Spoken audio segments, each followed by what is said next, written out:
Olá meus caros, como vão vocês? Vamos dar início então aos nossos vídeos falando de temas relacionados à psiquiatria e à saúde mental.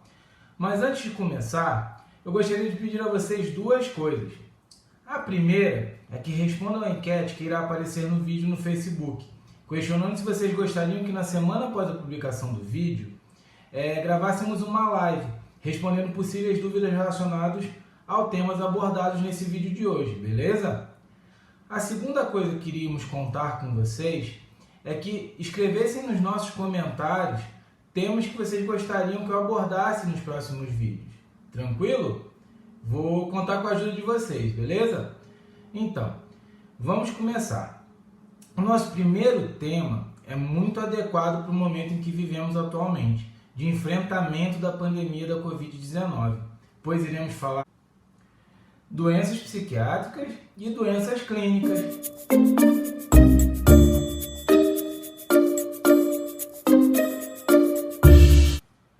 Em termos estatísticos, podemos observar que a relação entre os transtornos mentais e as patologias clínicas é bidirecional. Por que bidirecional?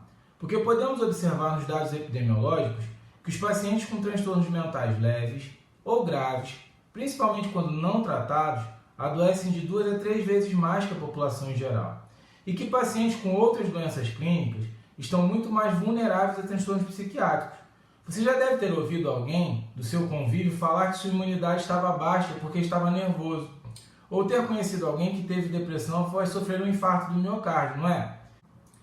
Então, esses são exemplos do senso comum ou do cotidiano, da relação bidirecional entre a doença psiquiátrica e a doença clínica.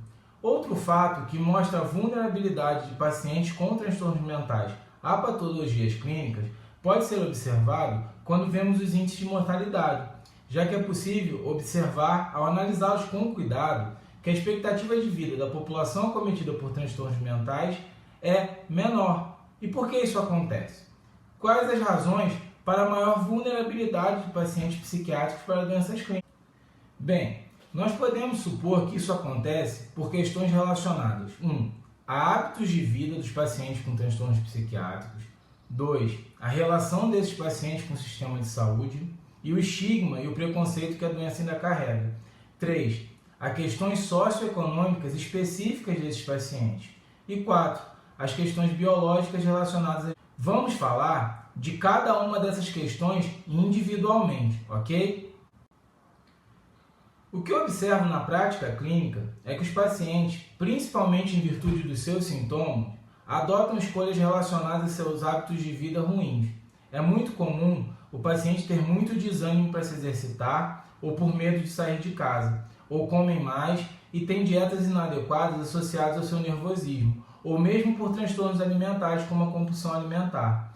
A incidência do uso de tabaco ou o uso mais frequente de álcool é comum entre os pacientes. E também, em muitas dessas doenças, há dificuldades cognitivas, que levam o paciente a agir de forma mais impulsiva, priorizar mal e ter rotina inadequada, ou seja, sintomas que perpassam diversos transtornos psiquiátricos e deixam de fato essa população mais vulnerável a adotar escolhas menos saudáveis. E isso, ao longo do tempo, impacta diretamente sobre o seu adoecimento por patologias clínicas, como diabetes, hipertensão e câncer, por exemplo. E como a relação com o sistema de saúde poderia afetar a forma como um paciente com transtorno mental adoece? Bem, se você tem ansiedade, depressão ou qualquer um outro transtorno psiquiátrico, ou é familiar de alguém nessas condições, você já deve ter se sentido ignorado ou tratado de forma diferente quando precisou buscar um serviço de saúde, não é? E quando você relatou sua condição? Então, por incrível que pareça, falarmos disso em pleno século XXI, dados recentes sugerem que pacientes com transtornos mentais, pelo estigma que a doença ainda carrega, recebem o diagnóstico de doenças clínicas mais tardiamente ou de forma equivocada, sendo atribuídas às suas queixas causas emocionais. E, em razão disso, recebem tratamento inadequado ou de forma mais tardia. Logicamente, isso aumenta a sua vulnerabilidade. Mas não podemos atribuir somente aos profissionais de saúde esses problemas, pois os dados também mostram que pacientes com transtornos mentais, em virtude dos seus sintomas, demoram mais a buscar ajuda para suas doenças clínicas e aderem de forma irregular ou inadequada aos tratamentos propostos para ela. Bem, a doença psiquiátrica pode ser extremamente incapacitante do ponto de vista da funcionalidade dos pacientes, ou seja, da capacidade desses pacientes funcionarem normalmente em suas atividades de vida diária. Tomemos como exemplo a depressão, que para a OMS hoje é a doença que mais causa incapacidade funcional no mundo.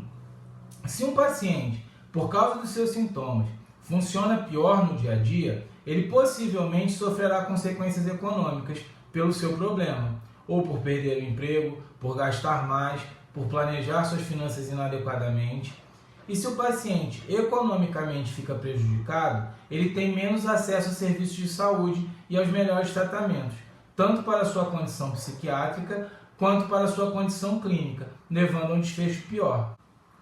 Socialmente, os pacientes, em virtude dos seus sintomas, se isolam mais ou, de alguma forma, sofrem algum tipo de abandono, tendo redes de suportes sociais mais frágeis que a população em geral, e é sabido que o suporte social e familiar é essencial para o bom desfecho de inúmeras condições clínicas que podem acometer esses pacientes. Por último, a questão biológica influencia diretamente a relação entre as doenças psiquiátricas e clínicas.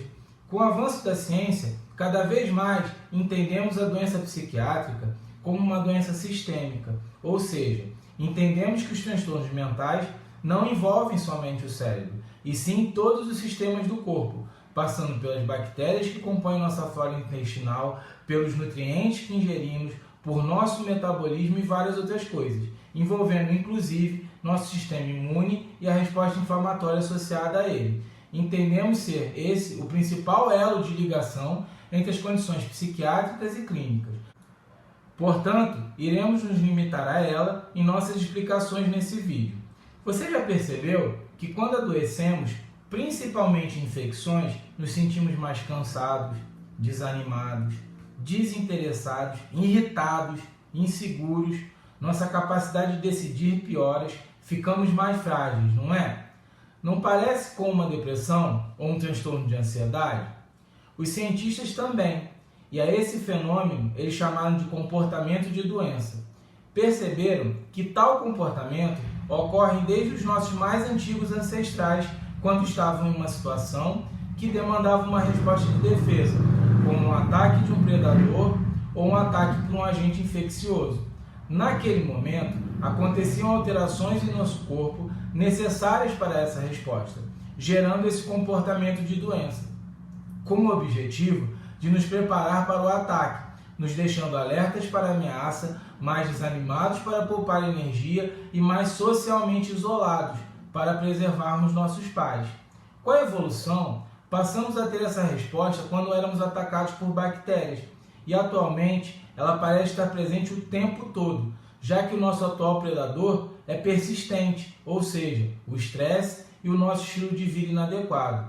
Nós expomos também nossas crianças a um ambiente mais higienizado, deixando seu sistema imune mais imaturo e mais sujeito a reações autoimunes, e também mais suscetíveis a esse comportamento de doença, consequentemente mais vulnerável a doenças psiquiátricas.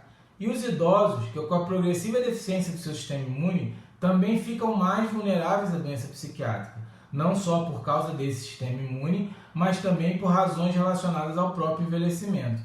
Entendendo como pacientes psiquiátricos têm envolvido em sua doença um comprometimento do seu sistema imune-inflamatório, fica fácil associar o porquê ficamos mais vulneráveis a doenças clínicas, certo? Bem, consideramos que tratar desse assunto no nosso primeiro vídeo era essencial para mostrarmos aos pacientes o quão vulnerável eles poderiam estar, principalmente se não estivessem adequadamente tratados para os seus transtornos a doenças clínicas, incluindo possivelmente uma infecção viral, como a infecção pelo Covid-19. Espero que tenham gostado, torço para que fiquem bem e peço que votem para fazermos uma live para tirarmos suas dúvidas sobre esse assunto aqui. Curtam o vídeo, compartilhem em suas redes sociais e daqui a 2 semanas teremos um novo, com temas do seu interesse. Para isso, lembre-se de colocar nos comentários o que vocês gostariam que eu falasse. Um grande abraço para todos e tchau, tchau!